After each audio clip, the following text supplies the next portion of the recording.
À peine étions-nous sortis d'Égypte et retournés en Syrie que mon père tomba malade. Il ne se livrait plus à ses occupations habituelles, ne donnait plus aucune audience, ne paraissait plus sur son tribunal. Dans les villes, les habitants priaient les dieux pour qu'il retrouve la santé. Quant à moi, je ne le quittais guère. Un moment, il sembla reprendre des forces, mais cela ne dura que quelques jours. J'étais là, lorsque le mal revint et s'aggrava. J'étais là à ses derniers instants. Je l'entendis assurer qu'on l'avait empoisonné. Il nomma les coupables, c'étaient Plancine et Pison. Après quoi, il mourut. Personne dans son entourage ne douta qu'il ne fût victime des machinations de ses ennemis. La maison fut fouillée, dans les moindres recoins, et je vis, de mes yeux d'enfant, ce que l'on y découvrit. Des plaques de plomb, où étaient inscrits des mots que l'on ne voulut pas me lire. Il y avait aussi des morceaux d'os, des cendres. Les serviteurs commencèrent par m'éloigner, puis ils recueillèrent tous ces débris avec le plus grand soin et les emportèrent au loin. Pendant la maladie de mon père, nous nous étions installés avec lui près d'Antioche, à Daphné. Mais c'est à Antioche même, sur la place publique, qu'eurent lieu les funérailles. C'était la première fois que j'assistais à une cérémonie funèbre. Jusque-là, on m'avait épargné un tel spectacle, ou bien il ne s'en était pas trouvé dans notre voisinage. Lorsque le corps de notre père fut déposé sur le bûcher, nous étions présents, nous les enfants, aux côtés de notre mère. Il ne manquait que Livilla, encore trop petite. Gaius me serrait contre lui, et moi je tenais Drusilla par la main. Je garde de cette journée un souvenir horrible qui, encore aujourd'hui, revient me hanter. C'est d'abord la foule sur la place, une foule énorme qui me donnait l'impression que j'étouffais, qu'elle allait m'engloutir. Et cette foule était silencieuse, si bien que l'on entendait le craquement des bûches lorsqu'elles étaient saisies par les flammes. Puis, il y avait l'odeur, celle des parfums, de l'encens et des aromates qui avaient été répandus sur le bûcher. Mais elle n'en masquait pas une autre, celle de la chair brûlée, qui se faisait de plus en plus forte. J'avais beaucoup de peine à respirer. Il fallut m'emmener loin de cette scène, loin de ce corps que le feu était en train de transformer en une cendre inerte. Quelques jours plus tard, commença le voyage qui devait nous ramener à Rome. C'est là que les restes de Germanicus seraient déposés dans un tombeau. Celui que l'on avait élevé autrefois à Auguste, m'expliqua ma mère, et que j'avais vu au champ de Mars. Le voyage dura longtemps. On était entré dans la saison où les tempêtes et les coups de vent ralentissaient la navigation et la rendaient dangereuse. Nous allions, depuis l'Asie, d'île en île. Une fois, nous aperçûmes des navires de guerre qui se dirigeaient vers nous. On me dit que c'étaient ceux de Pison. Allaient-ils nous attaquer ? On le crut pendant un moment. Puis ils s'éloignèrent et nous reprîmes notre route. Enfin, après bien des jours de mer et bien des escales, nous arrivâmes en vue des côtes italiennes, et le lendemain, nous entrions dans le port de Brinde.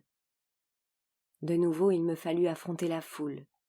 Il y avait partout des hommes et des femmes, non seulement sur le rivage, mais aussi juchés sur les toits des maisons, sur les murailles de la vieille ville. Et cette foule-là, aussi, était silencieuse. Elle attendait. Puis, lorsqu'elle nous vit débarquer, notre mère en tête du cortège, tenant dans ses bras l'urne où étaient enfermées les cendres, un long gémissement s'éleva, un interminable cri de deuil dont j'entends encore parfois les échos en moi. Le voyage cependant n'était pas achevé. Il fallait gagner Rome, un vrai cauchemar que notre mère abrégea pour nous, en nous confiant à des soldats, si bien que, installés dans des voitures, nous fûmes dispensés de la longue marche qu'elle-même accomplit, escortés par les soldats que Tibère avait envoyés à la rencontre des cendres de son fils. Notre mère avait un caractère et une énergie indomptables. Je puis, aujourd'hui, en juger mieux qu'en ce temps-là. Ce long cortège funèbre à travers l'Italie, où l'on marche jusqu'à la limite de ses forces, où l'on revoit les traits de l'homme dont on accompagne les restes, où l'on se souvient de ce qu'il fut pour vous, avant que tout se perde dans la fatigue, le brouillard et l'oubli. Cette épouvantable expérience, je devais la vivre, moi aussi, 20 ans plus tard, lorsque Gaius me condamna à rapporter à Rome, depuis la Germanie, les cendres de Lepidus. L'idée d'un tel supplice lui avait été suggérée, j'en suis sûre, par le souvenir de sa propre mère, accompagnant celle de Germanicus, de Brinde jusqu'à Rome. Mais elle n'avait pas eu à soutenir, pendant des jours et des jours, le poids de l'urne, qui, dès le second jour, avait été confié à des soldats et des officiers, et qui, eux au moins, pouvaient se relayer. Tel était Gaius, telle était son ingéniosité à nous faire souffrir, en ajoutant au supplice du corps la douleur morale, qui peut-être avait été aussi la sienne, en ces jours de janvier où Germanicus était porté au tombeau. Mais il n'avait encore que 8 ans, à peine. Que pouvait-il ressentir? La blessure avait-elle été si profonde? Une fois terminées les funérailles, auxquelles Tibère ne voulut pas assister, nous revînmes dans notre maison du Palatin. J'y retrouvai ma chère Isis, mais que pouvait-elle pour nous? L'hiver s'acheva, et dès que brillèrent les premiers soleils de printemps, apparurent les oiseaux, et je me demandais si certains d'entre eux, après être demeurés sans vie, quelque part sous les feuilles mortes, ne ressuscitaient pas. Où étaient-ils pendant les jours froids? Avec le printemps, ne revenaient-ils pas d'entre les morts? Je savais bien au fond de moi-même que c'étaient là des illusions que je me faisais, que je voulais me faire, tant j'avais peur que la mort, la vraie, ne laissât aucun espoir de retour. Je n'avais plus tellement foi dans la renaissance d'Osiris. Notre maison était plus souvent silencieuse que par le passé. Elle m'aurait semblé effroyablement triste et désolée, maintenant qu'il n'y avait plus mon père, et que l'on n'y voyait plus se rassembler chaque matin les clients venus pour le saluer, si, très souvent, ma mère n'y avait reçu d'autres visiteurs, qui avaient avec elle de longues conversations. J'en connaissais la plupart. C'étaient des amis de mon père, des amis de toujours.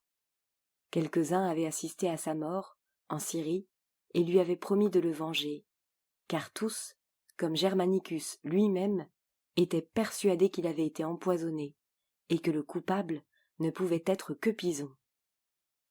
Certains ajoutaient, à voix basse, que la mort de Germanicus en réalité avait été voulue par Tibère, et cela, on ne pouvait le dire ouvertement. Mais il leur appartenait, à eux, de dénoncer publiquement le crime, de demander au Sénat la punition du coupable, de ce Pison, qui en avait été l'exécuteur. C'est de cela, du procès qu'ils allaient engager, qu'ils entretenaient ma mère. Elle les encourageait, leur faisait connaître les détails des moindres événements survenus au cours des derniers mois. Les accusateurs y trouvaient les arguments nécessaires pour appuyer leur cause. Comme on peut le penser, j'étais trop petite pour comprendre ce qui se disait autour de moi. Cela ne me fut possible que beaucoup plus tard, mais j'étais sensible à l'amitié de tous ces gens. Elle faisait que nous étions moins seuls, ma mère, mes frères et moi-même. Aujourd'hui, il m'arrive souvent de me demander si les accusateurs de Pison avaient raison, si Germanicus a été ou non empoisonné, et, s'il le fut, si le véritable responsable est réellement Tibère. Que Pison a été violemment hostile à mon père ne fait aucun doute. Il avait tout fait pour le désavouer, contrarier son action, détacher de lui ses soldats et le supplanter partout. Mais devait-on penser qu'il agissait ainsi sur l'ordre du prince? Tout le monde savait qu'il était naturellement brutal, autoritaire, jaloux de son pouvoir, peu cultivé, exactement le contraire de Germanicus. Chacun savait aussi qu'à Athènes, il s'était comporté en soldat grossier, en conquérant, qu'il s'était efforcé d'humilier les Athéniens de toutes les façons possibles. Appliquait-il des instructions secrètes? Ne s'abandonnait-il pas plutôt aux pires aspects de son caractère? Se serait-il comporté aussi ostensiblement en ennemi s'il avait été chargé par Tibère d'espionner et de trahir Germanicus. Certes, l'argument n'était pas décisif. On pouvait imaginer une ruse, qui aurait consisté, précisément, à suggérer le raisonnement que j'étais en train de tenir. Une hostilité si marquée n'était-elle pas un moyen de dissimuler de plus noires intentions? Puis, je réfléchissais que, si Pison avait voulu assassiner mon père, il n'aurait pas commencé par l'attaquer, au point de se fermer tout accès à son entourage. Mais ce n'était pas non plus concluant. On pouvait seulement en conclure à la maladresse, à la sottise de l'homme qui, se sentant appuyé par l'empereur, n'avait pas pu s'empêcher de forcer son personnage, au risque de compromettre le succès de sa mission. Cela n'excluait pas qu'il ait pu, malgré tout, la mener à bien, qu'il ait trouvé ou qu'on lui ait suggéré un moyen détourné d'abattre son ennemi. Que quelqu'un ait voulu nuire à Germanicus, et même, fort probablement, le tuer, était indéniable. Les ignobles débris que j'avais vus, les os humains dissimulés dans notre maison, les plaques de plomb adressées aux divinités des enfers, ne laissaient aucun doute. Quelqu'un avait certainement voulu envoûter Germanicus. Je savais bien que cela n'aurait pas suffi, que de tels procédés sont rarement efficaces, s'ils le sont jamais, et que mon père n'était pas mort sous l'effet de ces enchantements. On avait, sans aucun doute, employé des moyens plus sûrs. Pison, même de loin, même exclu de notre familiarité, pouvait avoir eu recours à des agents qui auraient soudoyé des serviteurs ou des servantes de notre maisonnée. Tout cela était possible, je ne le savais que trop. Mais je m'interrogeais. Pourquoi, si quelqu'un devait recourir au poison, avait-on ajouté cette mise en scène de magie noire qu'un proconsul romain ne pouvait que mépriser? Et mes soupçons se tournaient non plus vers Pison, mais vers Plancine. Plancine, elle, ne dédaignait pas d'avoir pour amie, ostensiblement, une certaine Martine, une sorcière, qui avait la réputation d'être experte en poison. Et si tout cela n'avait été qu'une suite d'intrigues féminines qui, finalement, auraient mal tourné. Le monde féminin qui était le mien, je ne devais pas tarder à mieux le connaître et à entrevoir la condition que le sort m'avait faite. On ne parlait alors de Livie, la veuve d'Auguste et la mère de Tibère, qu'avec les plus grandes précautions. Elle vivait entourée d'amis, je devrais dire de clientes, qu'elle protégeait et aidait dans leurs intrigues. Parmi les dames de l'aristocratie, il n'en était aucune qui, à un moment ou à un autre, ne se fût sentie obligée de lui présenter ses devoirs. C'est ainsi qu'un jour d'été, 2 ans après la mort de mon père, nous sortîmes de Rome, ma mère et moi, et nous nous rendîmes dans la villa où la mère du prince s'était retirée, à quelques lieues au nord de la ville. Livie nous reçut dans une salle merveilleusement ornée.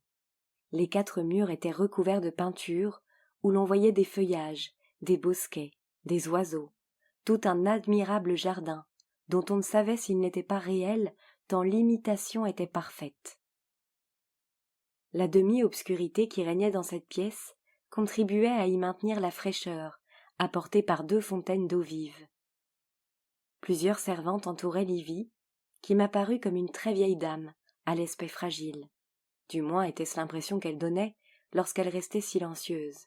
Mais dès qu'elle prenait la parole, on devinait en elle une énergie contenue et une autorité qu'il eût été imprudent de défier.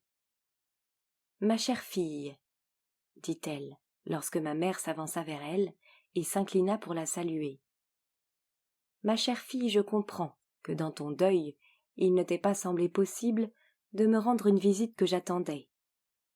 Je me réjouis donc de te revoir, ainsi que cette petite fille qui me semble bien digne de sa mère. » Sur quoi, elle fit signe à une servante d'avancer un siège. Ma mère s'assit, je me blottis près d'elle, et Livie reprit. On a dit beaucoup de choses sur la mort de celui qui était mon petit-fils. Je crois que l'on a cherché à faire un mystère de ce qui fut seulement un accident de fortune. J'ai beaucoup regretté que Pison n'ait pas montré plus de courage et qu'il se soit donné la mort, sans essayer de se justifier des accusations que l'on portait contre lui. Tu sais que j'aime infiniment Plancine. Elle appartient à une bonne maison, de qui Auguste a reçu bien des services. Cela je ne peux l'oublier, et je voudrais que toi aussi, ma fille, tu t'en souviennes. Puis-je espérer te réconcilier avec ma chère Plancine ? Le visage de ma mère se contracta soudain. Elle se mordit les lèvres. Enfin, avec un effort, elle répondit. « Madame, je crains que cela ne me coûte beaucoup. » Alors Livie. « Je sais depuis longtemps, Agrippine, que tu ne plies pas aisément, que ton cœur ressent peu d'attrait pour la douceur et le pardon. Mon fils Tibère m'a dit comment autrefois tu avais accueilli toute seule l'armée de Germanie, qui revenait en désordre, réconforté les soldats et empêché la destruction du pont. Tout cela est fort bien, et tu as bien servi Rome. Mais est-ce là vraiment le rôle d'une femme ? » Et comme ma mère ne disait rien, Livie reprit. « Tu sais qu'Auguste et moi, nous avons vécu heureux, jusqu'au dernier jour. Cela, nous le devons à ma docilité envers lui. Je ne m'occupais des affaires de l'État que lorsqu'il me faisait quelques confidences. Mais, plus encore que de donner des conseils qu'il me demandait et que je pouvais lui donner, il était fier de ne porter que des tuniques, dont les servantes et moi, nous avions filé la laine avant de la tisser nous-mêmes. Crois-moi, Agrippine, il y a plus de pouvoir dans la douceur féminine que dans la violence et les querelles. » La conversation se poursuivit encore quelque temps. Livie faisait l'éloge des mœurs d'autrefois, et Agrippine l'écoutait respectueusement, et ne disait rien. Comme la conversation durait, Livie s'aperçut que je m'ennuyais, et elle chargea son intendante de me faire visiter la villa. C'était une maison rustique, à laquelle on avait ajouté quelques appartements, mais l'essentiel demeurait. Une cour dallée s'étendait devant le portique de la façade. De part et d'autre s'étendaient des jardins. D'abord quelques bosquets, des haies plutôt, derrière lesquels il y avait un grand potager, puis des vergers, et, plus loin encore, un enclos vers lequel on me conduisit. Là, je vis un nombre considérable de poules blanches, toutes immaculées, qui grattaient le sol à qui mieux, gloussaient, se chamaillaient, faisaient preuve d'une extraordinaire vitalité. Au milieu de l'enclos poussait un laurier magnifique, aux feuilles petites et frisées, d'une espèce que je n'avais encore jamais vue. Comme je restais en contemplation devant lui, l'intendante me dit « Ce laurier que tu vois est sacré. Il nous a été envoyé par les dieux. Cette maison, ou plutôt cette ferme, a toujours appartenu à la famille de notre maîtresse, qui se plaît à y venir. » Quelques jours après avoir épousé le dieu Auguste, elle se promenait dans ce jardin, lorsqu'un aigle parut dans le ciel et, en planant, se plaça juste au-dessus d'elle. Il tenait dans ses serres une poule blanche, toute pareille à celle que tu vois ici. Dans le bec de la poule, il y avait une petite branche de laurier. L'aigle ouvrit ses serres, et la poule, avec son laurier, tomba sur les genoux de la maîtresse, qui décida de l'élever et de planter le rameau. L'élevage réussit merveilleusement. Tu vois ici les descendants de la poule, et cet arbre n'est autre que le laurier divin. Il ne me sembla pas très étonnant que les dieux se soient manifestés ici même par des présages aussi évidents. Je me demandais cependant pourquoi ces présages s'étaient adressés à Livie plutôt qu'à son époux, puisque c'était par lui qu'elle parviendrait au rang qui lui était ainsi promis. S'il l'avait fait, c'est que tous deux étaient indissolublement liés dans l'aventure. Tout ce que l'on demandait aux femmes, était-ce vraiment de tisser les tuniques de leurs maris ? Livie avait l'air de le prétendre, mais était-elle sincère ? Je me rappelais ce que m'avait dit Gaius, qu'elle était une très bonne comédienne. Il avait dit une hypocrite. Ne venait-elle pas de jouer pour nous, pour ma mère, une scène de cette comédie ? Mais pourquoi ? L'intendante me ramena dans la salle où se trouvaient toujours Livie et ma mère. Pendant ma promenade, le jour avait baissé et la pièce était pleine d'ombre. Les feuillages peints sur les murs étaient à peine visibles. Ils semblaient eux-mêmes touchés par la nuit. Le seul rayon de jour qui pénétra encore à travers les volets entr'ouverts éclairait 2 statues que je n'avais pas remarquées. Elles étaient pourtant toutes les 2 fort impressionnantes. Il y avait côte à côte une statue en pied et un buste. La statue représentait Auguste, debout, le bras tendu, comme pour donner à ses légions le signal du combat, ou haranguer les soldats. Geste impérial, accompagné d'un regard qui ne l'était pas moins. L'impérator portait une cuirasse chargée d'images que je m'appliquais à déchiffrer, tandis que ma mère et Livie étaient occupées à leurs ultimes escarmouches. Je distinguais, me sembla-t-il, le soleil et la nuit, et puis d'autres divinités. Au milieu de la cuirasse, un barbare remettait à un Romain des enseignes de légion, sorte d'objet que je connaissais bien, mon père en ayant placé quelques-unes derrière notre larrère. Pour mettre en valeur la cuirasse, le sculpteur avait tassé le manteau militaire sur le ventre et le bas du corps de son personnage, ce qui me donna envie de rire. Je me demandais comment, dans ces conditions, il pourrait marcher, et si toutes ces draperies n'allaient pas glisser et l'entraver. Le long de la jambe droite, le sculpteur avait mis, je ne savais pourquoi, un enfant, un affreux petit garçon à tête ronde, l'air renfrogné, qui tenait le bras gauche levé en brandissant un objet indistinct. Faisait-il partie, lui aussi, du spectacle ? Près de la statue, et posé sur un haut piédestal, le buste d'une jeune femme, qui ne pouvait être que Livie elle-même. Livie jeune, comme l'était le personnage de la statue. Cette Livie me parut bien jolie, assez différente de celle que j'avais devant moi. La différence ne tenait pas seulement à celle de l'âge. Bien sûr, la Livie réelle avait vieilli. Des rides s'étaient creusées sous ses yeux, près des lèvres et sur son front. Les joues n'étaient plus aussi pleines, mais je sentais qu'il y avait autre chose. Ce regard si féminin, à la fois plein de sérénité et de douceur, que le sculpteur avait su exprimer, par le seul dessin des orbites vides, je ne le retrouvais point chez la femme réelle, l'aïeule, dont toute l'expression me paraissait empreinte de malignité. Avait-elle épuisé toute sa bienveillance au temps où elle avait été l'épouse du prince ? Ne lui en restait-il pas au moins quelques vestiges ? Cette bouche pincée, sous le nez droit et aigu, invitait à en douter. La bonne Livie, jeune et belle, aimante, exemple de toute vertu proposée aux femmes romaines, appartenait décidément au passé. Comme était surannée l'ordonnance de sa coiffure, avec sa mèche roulée en une sorte de chignon et posée, drôlement, sur le front. Je pensais vaguement à un nid d'oiseaux, qui aurait été oublié là, une fois les petits envolés. Cela aussi me donna envie de rire, comme il arrive aux petites filles, sensibles aux bizarreries dont ne s'aperçoivent plus leurs aînés. Enfin, cette longue visite s'acheva, et nous quittâmes la villa des Poules Blanches pour regagner Rome dans le crépuscule.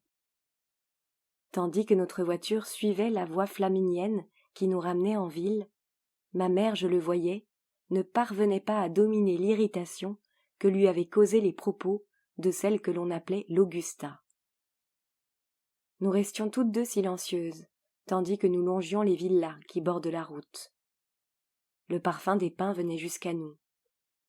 Au loin, le ruban argenté du Tibre, qui apparaissait puis disparaissait lorsque sa vallée se faisait plus creuse et plus profonde, il y avait des vignes qui s'étendaient aux endroits laissés libres par les arbres. Je distinguais leurs guirlandes accrochées aux branches des ormeaux plantés pour les soutenir. Entre les ormeaux, çà et là, un homme sarclant la terre ou supprimant une pousse superflue, ou encore juché dans un orme pour rattacher la vigne. Nous descendions vers la vallée lorsque nous rencontrâmes un troupeau de moutons. Les 2 bergers, voyant que leurs bêtes encombraient la route, se précipitèrent, le bâton levé, et leurs chiens de leur côté s'efforçaient de rassembler béliers, brebis et agneaux, et de les pousser sur le côté, pour nous ouvrir le chemin, ce qui n'alla pas sans mal. Le spectacle de ces chiens, si zélés, si désireux de bien faire, me rappela que, sur la cuirasse de la statue d'Auguste, il y avait aussi un chien, qui se tenait debout près du Romain, à qui le barbare remettait les enseignes. Il avait l'air si grave, si sérieux. Pourquoi avait-il été placé là par le sculpteur? J'imaginais que, pour celui-ci, il personnifiait la fidélité. Fidélité à qui? À quoi? Mais qui le caressait pour l'en récompenser? Finalement, après bien des efforts, les chiens des bergers avaient remis de l'ordre dans le troupeau. Ils se tenaient sur le bord de la route, la langue pendante. J'aurais voulu leur donner quelques signes d'amitié, mais la voiture nous entraîna, tandis que je me tournais vers eux pour les apercevoir plus longtemps. Depuis notre départ de la villa des Poules Blanches, ma mère n'avait pas dit un mot. Au moment où nous franchîmes le pont Milvius, sur le Tibre, et où nous allions bientôt entrer dans la ville, elle dit brusquement. « Mais enfin, que veut-elle » Je n'eus pas besoin de demander de qui il s'agissait. Ma mère cependant continuait. Elle a mis son fils au pouvoir, mais elle sait que Tibère n'est pas Auguste, qu'au fond de lui-même il regrette la République, et elle se demande combien de temps il va accepter de jouer le rôle qu'elle lui a imposé, et qu'il n'a pas eu le courage de refuser. Elle se sent vieillir. Lorsqu'elle ne sera plus, que fera Tibère? C'est cela qui l'inquiète. Elle n'aimait pas beaucoup non plus ton grand-père Drusus, qu'elle jugeait lui aussi trop républicain, et elle reprochait à ton père d'avoir les mêmes sentiments. L'Empire est son œuvre. Elle veut que ce régime lui survive. Pendant que nous roulions sur le pont, je voyais à droite et à gauche des barques, où des pêcheurs disposaient des filets pour la nuit. Demain matin, avant l'aube, ils viendraient les relever et s'emparer des poissons qui s'y trouveraient prisonniers. Je ressentais quelque pitié pour ces animaux qui, vivant à l'écart des hommes, auraient dû être à l'abri de leurs pièges et de leur cruauté. Ce soir-là, lorsque je m'endormis, j'eus dans mes rêves la compagnie d'une foule d'animaux qui venaient vers moi sans éprouver la moindre frayeur. Je n'avais pas peur non plus. Les poules blanches gloussaient en appelant leurs poussins, des hordes de poussins. L'aigle volait au-dessus d'elles, mais ne cherchait à en saisir aucune. Dans des bosquets de lauriers, sur les branches des pommiers et de ces autres arbres dont je ne savais pas le nom et qui portaient de gros fruits d'un jaune éclatant, je les avais vus pour la première fois sur les peintures de la salle où se tenait Livy, à demi cachée par le feuillage. Mes compagnons habituels du Palatin, merles, passereaux, mésanges, pinsons, tous étaient venus visiter mon sommeil. À la lisière de ce jardin, des moutons avec leurs bergers, et les chiens qui les empêchaient d'y pénétrer. Ma nourrice autrefois m'avait parlé d'un temps où les animaux vivaient en paix, où même les plus redoutables n'attaquaient ni les autres espèces, ni les hommes, où ne se levaient jamais les tempêtes. Elle appelait ce temps l'âge d'or, et m'avait persuadé qu'il avait existé. L'avais-je retrouvé?